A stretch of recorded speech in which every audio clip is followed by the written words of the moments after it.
sabe dos compromissos populares, nós estamos com Lula. Obrigado, deputada. O último orador inscrito no grande expediente, o deputado Davidson Magalhães. Obrigado pela paciência de aguardar os oradores. Senhor presidente, senhoras e senhores deputados, o ano de 2016 tem início com novos desafios e antigos dilemas. A partir do resultado das eleições de 2014, onde o consórcio conservador, PSDB, DEM, grande imprensa, setores militantes do judiciário, sofreu a 4ª derrota consecutiva, criou-se um clima político de desestabilização, marcado pela tentativa desesperada de deslocar do governo central a presidente Dilma, através de um conjunto de ações, na justiça, no parlamento, nas ruas, configurando, através do complexo midiático, uma ideia que o país está no fundo do poço, que estamos diante da maior crise econômica da nossa história. Esta onda visou atingir as expectativas de investimento, gerando por si só um elemento importante na retração econômica. Historicamente, sabemos que uma mentira repetida pode se transformar em verdade. Passamos, portanto, nesse pronunciamento, a enfrentar este desafio. Esses desafios de desmascarar esse mito repetido pela grande imprensa e pelas oposições no Brasil. O primeiro mito é que a crise é única e exclusivamente brasileira, que não é uma crise internacional. A crise começa em 2008, provocou a queda do comércio internacional, instabilidade financeira. Já são 7 anos de crise. Numa primeira fase, se quisermos analisar de forma didática, atingiu fortemente os países centrais mais desenvolvidos. A economia internacional teve sua dinâmica e crescimento garantida nos anos 90 pela expansão das economias dos países em desenvolvimento, especialmente os BRICS. A maior parte dos países, como o Brasil, sofreram graves problemas de crescimento e do comércio nessa segunda fase da crise. A partir dos Estados Unidos e da Europa, a prática de desvalorizar o dólar e o euro para enfrentar a crise internacional encareceu nossas importações, encareceu nossas exportações e barateou nossas importações. Tudo isso, associado a uma política cambial brasileira equivocada, abalou a nossa indústria. Quero dizer com isso que nessa crise que nos afeta, e nessa segunda fase principalmente, os países mais afetados são os países em desenvolvimento, afeta o Brasil como afeta todos os países do mundo. A zona do euro, a China, os Estados Unidos, o Japão, passam, cada um com suas dimensões e características, por problemas comuns: desaceleração econômica, significativos déficit público e desemprego. Portanto, a partir daí, da identificação que a crise não é só nacional, passamos a analisar os elementos nacionais, que são muito apresentados pela grande imprensa e pela oposição, como um caso típico, resultante da má administração dos governos Lula e Dilma. O primeiro deles é que o déficit público brasileiro é uma anomalia, e o déficit público quebrou o Brasil está num caos. O déficit público geralmente é inversamente proporcional à taxa de crescimento, em especial quando a queda nessa taxa e é abrupta, há uma crise, e isso vem acontecendo no Brasil. A queda da atividade econômica reduz imediatamente a receita, e as despesas públicas não podem cair nem proporcionalmente, nem tão rapidamente. O déficit resulta da crise econômica e não o contrário, mas a redução das despesas públicas é capaz de agravar a crise porque acelera a retração econômica. Os dados que vou me referir agora, dos déficits, revelam que a piora de resultado fiscal de todos os países a partir de 2008, quando o crescimento passa a cair generalizadamente. Portanto, isso não diz respeito a apenas o Brasil. Mesmo assim, entre os países do mundo desenvolvido e também entre os maiores que estão em desenvolvimento, o Brasil foi o que apresentou o melhor resultado no conjunto do período, desde 2007. Não há nada de extraordinário na situação fiscal brasileira e diferente do que está acontecendo no mundo. Vamos demonstrar claramente. Estados Unidos, 2014, déficit público de menos 3,2%. Japão, menos 7,2%. Canadá, menos 1,4%. União Europeia, menos 0,8%. Reino Unido, menos 3,8%. O Brasil, menos 0,6% foi o déficit público em 2014. Portanto, esse país não estava e não está num caos do déficit em relação ao PIB nacional, como a oposição quer apresentar, como a oposição quer vender ao país e ao povo brasileiro para impor toda a sua agenda neoliberal. O segundo aspecto que é muito dito é que a dívida pública brasileira é estratosférica, está fora dos padrões mundiais, e o diagnóstico, a partir desse diagnóstico, tenta-se implementar medidas no Brasil de retirada dos direitos sociais, de garantia, retirada de grandes conquistas que foram obtidas nesses últimos 12 anos. Mas vamos apresentar, não há também nada de extraordinário no nível de endividamento público. Nossa dívida bruta pública é de 65% do PIB em 2014. Ela é inferior à da grande maioria dos países relevantes. Se não vejamos, o mundo, de 2008 a 2014, houve um crescimento de 14% no endividamento bruto do setor público. Na área do euro, 25,4%. Na OCDE, 26,5%. Nos Estados Unidos, que muitos da bancada de oposição tomam como referência, cresceram exatamente 31,9%. A China, 9,4%. O Japão, 54,6%. A Alemanha, 8,2%. A Rússia, 9,9%. E o Brasil teve um crescimento do endividamento bruto do setor público em relação ao PIB, 3,3%. Portanto, há uma falácia de que o país, durante esse período, se deu uma deterioração do país dissociado da crise internacional, e mais grave do que a crise internacional. Esses dados demonstram claramente, e são dados obtidos no Fundo Monetário Internacional, na Organização Mundial da Economia. Todos esses dados que estão aqui são apresentados e dizem respeito a que o Brasil está dentro desse contexto de crise internacional. Portanto, todas essas argumentações econômicas que são apresentadas é para fazer um ataque direto às políticas de conquistas sociais. E um outro grande argumento que se diz, o terceiro grande argumento, é que foram as políticas anticíclicas, que foram as políticas que combateram a crise econômica no Brasil, desenvolvidas pelo presidente Lula e pela presidente Dilma, que são as responsáveis pelo aprofundamento da crise.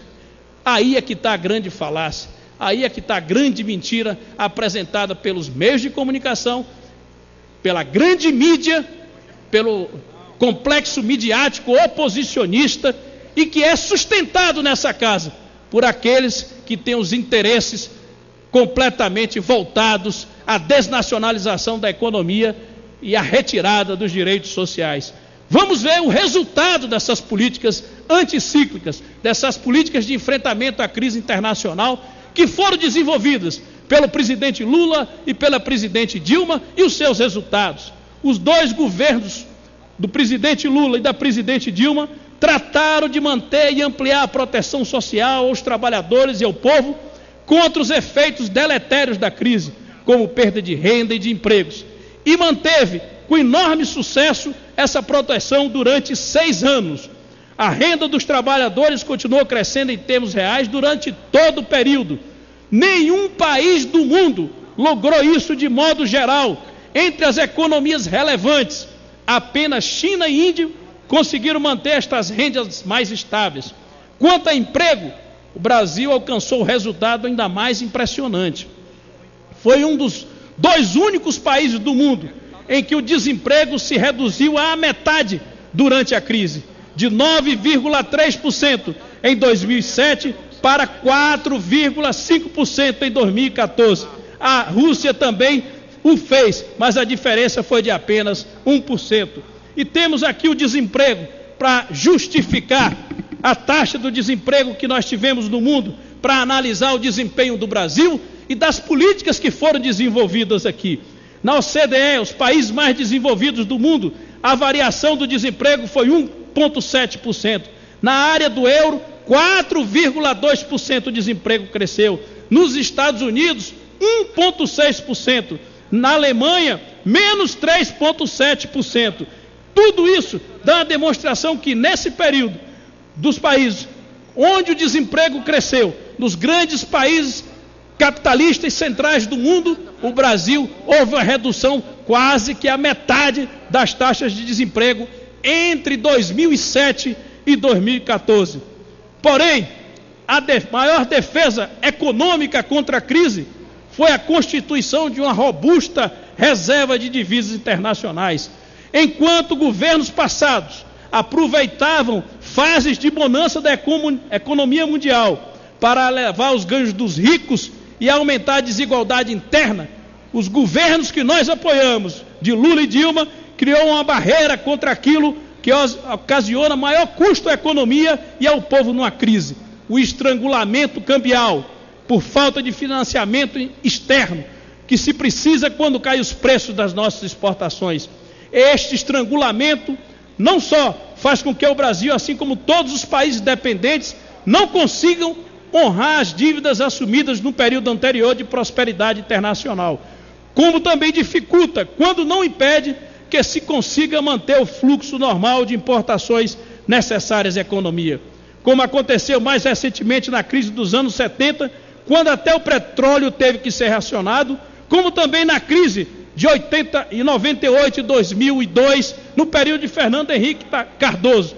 Na verdade, a história mostra que as crises brasileiras quase sempre decorrem de consequências de crises externas. E todas essas crises se iniciam com a crise cambial. Nem mesmo no período tucano, para as despesas supérfluas, como viagens ao estrangeiro, houve ou há qualquer restrição de divisas. Na última crise, no período do governo Fernando Henrique Cardoso, até aos turistas só era permitido viajar com $500 ao exterior, e o mercado negro prosperava, o mercado negro cambial. Atualmente, nada disso acontece.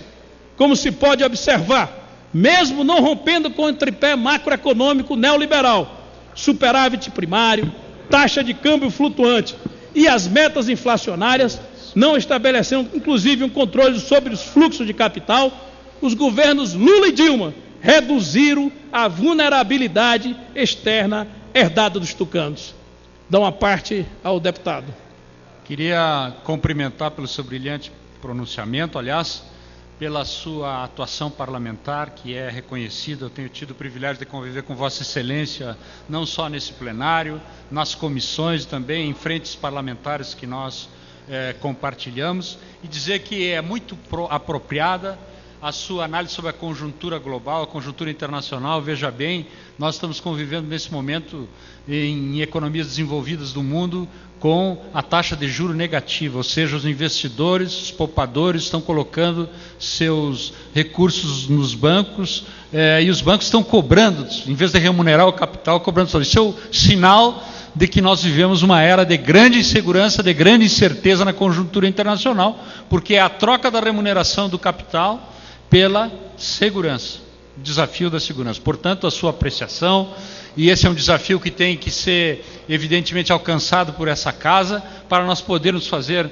as avaliações econômicas, macroeconômicas adequadas, para caminharmos naqueles temas que sejam do interesse do país, político, social e econômico. Meus parabéns a Vossa Excelência e pela brilhatura do seu pronunciamento. Muito obrigado, nobre colega. Quero afirmar, inclusive, que essas medidas, nós não tivemos fuga de capitais no Brasil. Se o Brasil está no caos, por que não tem fuga de capitais nesse país? É porque o país é seguro, é porque o país tem grandes perspectivas, não só pelo seu potencial natural, mas também pela riqueza da sua mão de obra e a capacidade de trabalho da sua mão de obra e pelas suas condições de infraestrutura e de mercado existentes. Portanto, nesse contexto... Deputado Davidson. Pois não. Vossa Excelência, se puder me conceder uma parte, eu aguardo. Ou não? Deputado, eu quero também me emanar ao recém-deputado aqui que o parabenizou pela brilhante contextualização da economia nacional linkada à economia brasileira. Desconstrói, com esses dados concretos que Vossa Excelência aqui apresenta, que são incontestáveis, desconstrói o que a oposição, neste complô midiático, tenta desconstruir do que foi feito, dos avanços econômicos e sociais para esse país. Vossa Excelência está de parabéns. A oposição, aqui nessa casa, às vezes sofre de amnésia. Ontem mesmo, quando se discutiu uma MP que trata de um avanço, de dar condições de um avanço para 2 bancos federais, a oposição se esqueceu que na época do governo Fernando Henrique Cardoso, colocou a Caixa Econômica, tirou da Caixa Econômica aqueles ativos ruins, obrigados pelo próprio governo, para uma empresa chamada Engea, para colocá-la no ponto de privatização. Portanto, eu quero parabenizá-lo por estar aqui, nesse momento, fazendo um grande expediente de alta qualidade. Parabéns. Vossa Excelência não me surpreende, porque, como foi dito aqui, tem aqui demonstrado uma alta qualidade e responsabilidade com as questões públicas. Muito obrigado, deputado. Muito obrigado, novo colega. Gostaria de destacar que o agravamento da crise que ocorreu a partir de 2015 não só foi em decorrência da situação internacional. Também o governo cometeu erros. Mas o governo cometeu erros não por ter aprofundado a sua agenda, mas por ter feito uma avaliação errada e ter caído na chantagem pública que foi estabelecida pela imprensa e pela oposição, de ter assumido uma agenda que não era sua, com taxas de juros altos, que mais ainda intensificaram o déficit público e, acima de tudo, além desse déficit público ter sido intensificado, aumentou ainda o processo da retração da atividade econômica. Então, nesse sentido, diante desse quadro, nós temos que enfrentar que solução temos para isso. E o ano de 2016 começa com agenda regressiva, uma agenda negativa no Congresso Nacional. Ou seja, diante da crise, da fragilidade política que nós passamos, a oposição quer que o governo assuma a agenda derrotada em 4 eleições seguidas. E os projetos de leis em tramitação aqui nesse Congresso vão exatamente no sentido de tentar retomar a agenda neoliberal no país. O primeiro desse projeto, não podia ser diferente, de autoria do senador Zé Serra, quer acabar a condição da Petrobras de operadora única no pré-sal com participação mínima obrigatória de 30%. A condição de operadora do pré-sal garante acesso a informações estratégicas, o operador tem controle sobre a produção e os custos e promove desenvolvimento de tecnologia. A Petrobras, como operadora única, inibe a concorrência de 2 importantes focos de evasão de receitas e de corrupção na produção mundial de petróleo: o superfaturamento dos custos de produção, que são ressarcidos em petróleo, e a medição fraudulenta de produção, bem como reserva a Petrobras toda a experiência operacional de extração de óleo a grande profundidade, um valioso ativo na disputa mundial com outras petroleiras. A crise por que passa a Petrobras, em sua maior parte, está relacionada com a crise do setor de petróleo no mundo, devido a fortes quedas dos preços de petróleo ocorrido desde julho de 2014. As 6 maiores petrolíferas do mundo apresentaram a redução de 98% do lucro líquido no ano passado e redução de 20,3% dos investimentos. Portanto, as dificuldades de financiamento não se restringem à Petrobras, está na área da indústria de petróleo no mundo e está relacionado à queda brusca no preço de petróleo. As petrolíferas adiaram 68 grandes projetos ao redor do mundo no ano passado, equivalente a cerca de 27 bilhões de barris de petróleo e de gás natural equivalente. No momento em que a Petrobras acumula êxito na produção e produtividade, em 2015, o país obteve um superávit de cerca de 100 mil barris dia, 83,5% de responsabilidade da Petrobras. Isso é o maior resultado da nossa história, o primeiro resultado positivo desde 2009, confirmando a nossa autossuficiência. O custo de extração no pré-sal caiu de 15, quando é a média internacional, para 9 barris, o que dá uma demonstração que a Petrobras está enfrentando os problemas, aumentando a produção e aumentando a produtividade. E é exatamente abrir essa discussão em relação à perda da exclusividade como operadora única do pré-sal nesse momento, na quadro de crise do petróleo no mundo. E com o barril de petróleo a menos de $30, é um desserviço aos interesses nacionais.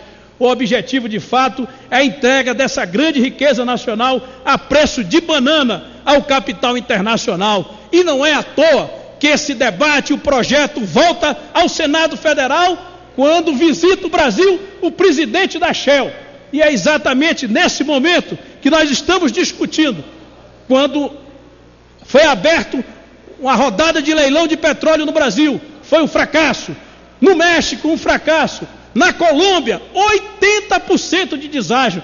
Portanto, vender ativos no momento de crise, no momento de dificuldade, de baixa de preço, na verdade, é abrir ao capital internacional essa importante fatia da riqueza do Brasil, de capacidade de retomada do desenvolvimento. Um outro projeto que fortalece essa agenda neoliberal, que quer enfrentar a crise a partir da agenda neoliberal, é o projeto de lei número 555, a chamada projeto das estatais. Querem transformar as empresas públicas brasileiras em sociedade anônima, para que se depois abra o capital e se amplie o processo de privatização. Querem que as empresas públicas brasileiras, as mistas, em 2 anos, ponha pelo menos 25% das suas ações em circulação no mercado. Isso significa que, caso os brasileiros não reajam a mais uma tentativa de destruir o patrimônio público nacional, as 147 estatais restantes totalizam um patrimônio de 4,5 trilhões, poderão passar às mãos estrangeiras, uma ameaça ao emprego de 500 mil brasileiros. E acima dessa ameaça de empregos é a ameaça do processo da soberania e do desenvolvimento independente do Brasil. Uma outra proposta é a independência do Banco Central. Independência de quem? É importante ressaltar que o Banco Central independente, o governo perde 3 instrumentos que dispõe para controlar a política econômica do Brasil: a política fiscal, a política cambial e a política monetária. O Banco Central passa a controlar a política monetária de forma autônoma, regulando juros e a quantidade da moeda. Alega-se, de acordo com os que defendem isso, é que as decisões serão técnicas. Nenhuma decisão em economia é meramente técnica. E querem também outro projeto: limitar o endividamento público. Limitar o endividamento público é eliminar a capacidade do governo ter políticas macroeconômicas anticíclicas. Na verdade, a oposição quer um governo que não governe e uma democracia sem povo e sem voto. Passaremos a democracia ditada pelo mercado. Portanto, essas propostas que estão aí não enfrentam a crise de frente e não apresentam para o país uma alternativa de desenvolvimento nacional, soberano e inclusivo. Nesse sentido, nós defendemos a justiça tributária. Nós temos uma dívida ativa de R$1 trilhão, devido por 75 contribuintes. Aí está o problema da falta de receita no Brasil. Quando a gente analisa a carga tributária brasileira, segundo o Fundo Monetário Internacional, é a 5ª mais baixa entre as 20 maiores economias do mundo. Portanto, o problema do Brasil não é o tamanho da carga tributária, é que os trabalhadores e a classe média pagam tributos, e quem detém renda não paga tributos. Está aqui as origens dos impostos: 51% são 0,28%, vem dos impostos recolhidos pelo consumo, enquanto as alíquotas máximas sobre os dividendos no Brasil é isento. Na Dinamarca é 42%, na França 38%, nos Estados Unidos 21%, no Canadá 31%, o que dá a demonstração clara que nós precisamos fazer no Brasil é uma reforma tributária que defenda os interesses dos trabalhadores, que registre, que permita ao Estado fazer mais investimento público. E a saída para a crise é a ampliação dos investimentos. Nós não podemos parar as obras do PAC na Bahia e na minha região. Nós não podemos parar a ferrovia Oeste-Leste. Nós não podemos parar o Porto Sul. Nós não podemos parar as obras do Pacão nas grandes cidades. Nós não podemos parar o Minha Casa Minha Vida, porque isso significa retrocesso. E recentemente, em pouco mais de 5 anos, 10% do déficit habitacional foi reduzido no Brasil. Portanto, para concluir... Deputado, por gentileza, para concluir, já deu 25 minutos. Para concluir. Portanto, senhor presidente, essa é uma agenda positiva. Nós não podemos nos submeter a essa agenda que vai ampliar a recessão e vai perder as conquistas que o povo brasileiro conquistou durante esse período todo. Foi a conquista da inclusão social, da melhor distribuição de renda, da chegada da educação para amplas parcelas da camada da população. Para concluir, portanto, deputado, senhor presidente, a luta continua para não permitir que os derrotados se transformem em imposto, que queiram impor a sua agenda ao governo federal e ao povo brasileiro. Contra o golpe, pela luta de aprofundamento dos investimentos, pelo desenvolvimento nacional. Obrigado, deputado.